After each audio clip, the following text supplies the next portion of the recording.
ध्यान देना, अध्याय 6 में हमें क्या पढ़ना है? त्रिभुज या फिर ट्राइंगल, है ना। ये त्रिभुज से अपने को ऐसे याद रहेगा, त्रि से मतलब कितना होता है? 3, भुज से मतलब भुजा, है ना। 3 मतलब ट्राई, और भुजा को अपन साइड्स बोलते हैं, है ना। या फिर इस साइड्स में क्या होता है, ये साइड जब मिलती है तो 3 एंगल का निर्माण करती है, तो इसको क्या बोल दिया जाता है? अंग्रेजी में ट्राइंगल बोल दिया जाता है, ठीक है। और अभी इस चैप्टर में अपने को क्या पढ़ना है? त्रिभुज। तो त्रिभुज पढ़ने के लिए हमें कुछ छोटी छोटी परिभाषाएं हैं जिनको हमें समझना पड़ेगा कि ये होता क्या है ना। और ये छोटी क्लासों की परिभाषा है, जैसे उदाहरण के तौर पर हम समझते सब हैं हमने, लेकिन उसको इस तरीके से समझा नहीं है, मतलब समझने से मतलब उसकी परिभाषा नहीं लिखी है अभी तक। तो पहली परिभाषा आती है बिंदु, ठीक है।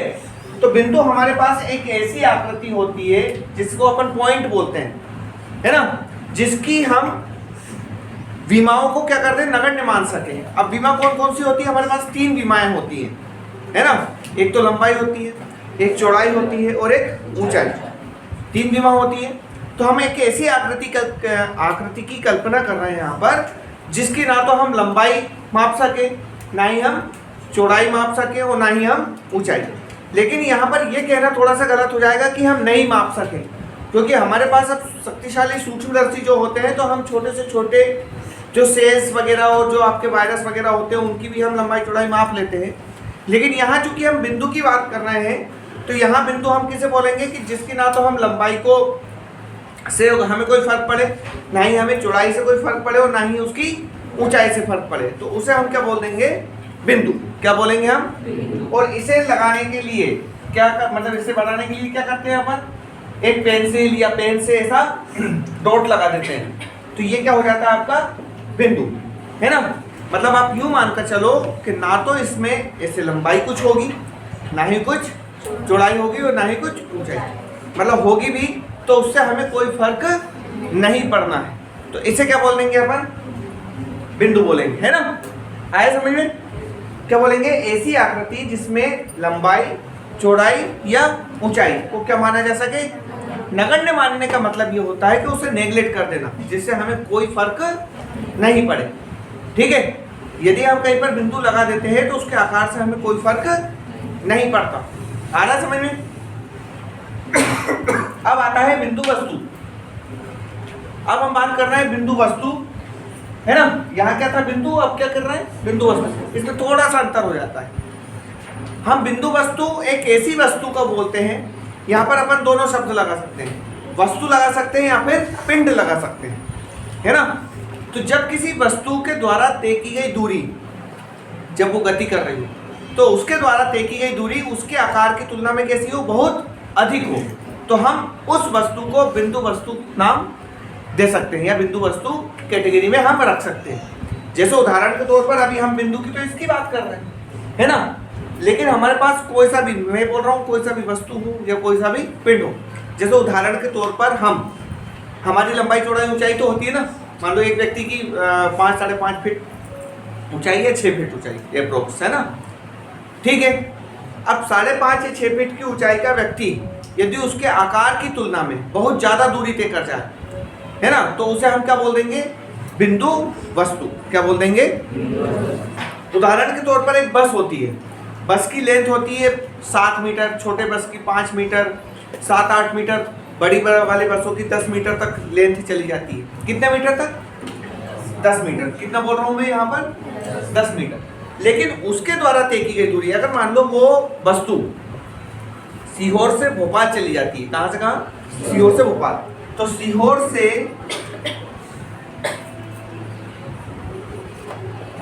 से भोपाल की जो दूरी है ना, वो 40 किलोमीटर है। कितने किलोमीटर है? 40। तो 40 किलोमीटर है, अगर मीटर में उसे कन्वर्ट करेंगे तो कितना? 1 किलोमीटर में कितना मीटर होता है? 1000। तो ये कितना हो जाएगा? 40,000 मीटर। तो चूंकि वो 10 मीटर की जो बस है वो कितने मीटर चल रही है? 40,000 मीटर। तो हम उस बस को, भले वो काफी बड़ी है, तो भी हम काय में रख सकते हैं, उसको बिंदु वस्तु बोला जा सकता है। आ रहा कॉन्सेप्ट समझ में? एक छोटी सी मक्खी या कोई सा कीड़ा हो, है ना, वो अगर अपने आकार की तुलना में ज्यादा डिस्टेंस तय कर जाता है तो वो भी क्या कहलाएगी, आपकी बिंदु वस्तु। ये आ गए 2-3 उदाहरण। अब इससे थोड़ा से बड़े उदाहरण पे चले। अगर हम हमारी पृथ्वी की बात करें तो पृथ्वी तो बहुत बड़ी है। पृथ्वी की रेडियस होती है 6400 किलोमीटर त्रिज्या, है ना। त्रिज्या समझते हो, किसी गोल, ये मान लो हमारी पृथ्वी है ना, तो इसका यहां से यहां तक की डिस्टेंस कितनी, 6400 किलोमीटर, है ना। तो ये तो आकार में बहुत बड़ी है। अपन 193-196 देश यहाँ पर रह रहे हैं, 7.5 अरब के आसपास की जनसंख्या इस पर धरती पर रह रही है, तो बाकी हिस्से पर पानी भरा हुआ है ना, 71% पर पानी भरा हुआ है, तो पृथ्वी तो बहुत बड़ी हुई ना। लेकिन चूंकि हमारा जो सोलर सिस्टम है, सौर मंडल है, उसमें जो पृथ्वी गति करती है ना, तो 365 दिन में एक पूरा राउंड तय करती है। तो कहने का ये कि एक पूरे साल में वो उसके आकार की तुलना में कैसी बहुत ज्यादा डिस्टेंस तय कर लेती है। तो इसलिए हम पृथ्वी को भी क्या बोल सकते हैं, बिंदु वस्तु बोल सकते हैं। क्या बोल सकते हैं, बिंदु वस्तु। आ गए समझ में। तो एक तो था हमारा बिंदु, एक आ गया कौन सा, बिंदु वस्तु। क्लियर है सर। तीसरे नंबर पे आता है अपना किरण। अब इसमें किरण की क्या परिभाषा है, हमने लिखा है यहां पर, बिंदुओं का वह समूह जिसमें प्रारंभ बिंदु तो होता है परंतु अंत बिंदु नहीं होता, है ना, उसको क्या बोलेंगे हम, किरण। और इसको दर्शाने का तरीका ये होता है। अब ये बनती कैसे है, एक किसी रेखा किरण में बिंदुओं की संख्या, यहाँ पर नोट लिखा है मैंने, किसी रेखा पर बिंदुओं की संख्या कितनी होती है, अनंत बिंदु होते हैं। कितने बिंदु होते हैं, वो अनंत बिंदु अभी निकाल कर बताएंगे अभी। तो जैसे मान लो हमारे पास ये बहुत सारे बिंदु हैं, है ना, ये क्या होगा, बिंदुओं का समूह। अगर ये बिंदुओं के समूह को ऐसे मिला दिया जाए, ठीक है, तो क्या बनती है ये किरण। अब किरण में होता क्या है, इसका प्रारंभ बिंदु तो होता है, मतलब कहां से वो स्टार्ट हुआ, ठीक है, लेकिन इसका एंड पॉइंट नहीं होता। इस एरो का क्या मतलब होगा कि ये अनंत तक क्या बढ़ रहा है, आगे की ओर बढ़ रहा है। तो इसे क्या नाम देंगे हम, किरण। आया समझ में। बिंदुओं का वह समूह जिसका प्रारंभ बिंदु तो हो लेकिन अंत बिंदु नहीं हो, उसे क्या बोल देंगे हम, किरण बोल देंगे। क्लियर है सर। किरण में बोले चाहे रेखा में बोले, बिंदुओं की संख्या कितनी मानी जाएगी, अनंत। अनंत बिंदु होते हैं, ठीक है। चलिए अब आती है किसकी बात, रेखा की बात। तो बिंदुओं का वह समूह जिसमें प्रारंभ और अंत दोनों ही बिंदु नहीं होते हैं, है ना, उसे क्या बोलेंगे हम, रेखा। तो जैसे ये बहुत सारे बिंदु हैं, तो इसमें ना तो प्रारंभ बिंदु दिखाई दे और ना ही अंत बिंदु दिखाई दे। इसका क्या मतलब, वो ये दोनों ही डायरेक्शन में अनंत तक आगे जा रहे हैं, है ना। तो इसका कहां से प्रारंभ हुई वो भी हमें पता नहीं है, और कहां तक जाएगी ये भी हमें पता। तो ना तो इसका प्रारंभ बिंदु पता और ना ही हमें अंत बिंदु पता। ये क्या हो गई, इसमें भी क्या है, बिंदुओं की संख्या का भाग क्या कहलाता है, रेखा खंड। तो एक तो रेखा आ गई समझ में, खंड मतलब क्या होता है, उसका टुकड़ा या उसका हिस्सा या उसका भाग। तो जैसे मान लो हमारे पास ये रेखा है ना, इस रेखा पे कोई से भी दो बिंदु ले लो, एक ये मान लो यहाँ का बिंदु ले लिया, एक यहाँ का बिंदु ले लिया, तो यहाँ से यहाँ तक की जो डिस्टेंस रहेगी वो क्या कहलाएगा, रेखा खंड। या इतने भाग को क्या बोलेंगे अपन, रेखा खंड। क्लियर है सर। तो ये हमारे पास अभी 5 परिभाषाएं। इसके आगे जब हम चलते हैं तो इन्हीं से ही हमारे आसपास की सारी आकृतियां बनती है, ठीक है। हम त्रिभुज की बात कर लें, हम चतुर्भुज की बात कर लें, है ना, हम आयत की बात कर लें, हम वर्ग की बात कर लें, हम शंकु की बात करें, हम जो आपका सिलेंडर मतलब बेलन होता है, वृत्त होता है, गोला होता है, शंकु होता है, छिन्नक होता है। तो ये सारी चीजें काहे से बनेगी, इन्हीं चीजों से। तो ये अपने को बेसिक पहले चीजें पता होना चाहिए। बिंदु आ गए समझ में, बिंदु वस्तु आ गए समझ में, फिर किरण आ गए समझ में। इसके बाद किसकी बात कर रहे हैं, रेखा, है ना, और इसके बाद किसकी बात करेंगे अपन ने, रेखा खंड की। अब पढ़ रहे हैं यहाँ पर रेखाओं की बात कर रहे हैं। रेखा की परिभाषा अपन पहले कर चुके हैं, है ना। अभी रेखा अलग अलग प्रकार की होती है, समांतर रेखा, प्रतिच्छेदित रेखा और आच्छादित, है ना। समांतर रेखा हम उसे बोलते हैं। समांतर रेखा की परिभाषा ये कि ऐसी रेखाएं जिनको हम अनंत तक आगे या पीछे ले जाएं, है ना, और ये अनंत पर मतलब अनंत तक आगे या पीछे ले जाने पर कभी एक दूसरे से नहीं मिले। ठीक है, तो हम इसे क्या बोलेंगे, समांतर रेखाएं। या इसका एक लाइन और लिखिए कि ऐसी रेखाएं जिनका एक भी बिंदु उभयनिष्ठ ना हो। ठीक है, तो अब कहने का ये कि जैसे मान लो ये रेखा है, ये एल रेखा बनाई और ये एम रेखा बनाई, तो इसको हम अनंत तक आगे या पीछे कितना ही ले जाएं, इधर भी कितना ले जाएंगे, कभी एक दूसरे को नहीं मिलेंगी, है ना। अगर मान लो मैं इस तरीके से रेखा बनाऊं, एक ये बनाती और एक ये, तो ये रेखा समांतर होगी क्या, नहीं होगी। क्यों नहीं होगी, इसको ऐसे आगे बढ़ाएंगे, इसको ऐसे आगे बढ़ाएंगे, तो यहाँ एक दूसरे को प्रतिच्छेद कर देगी ये, है ना।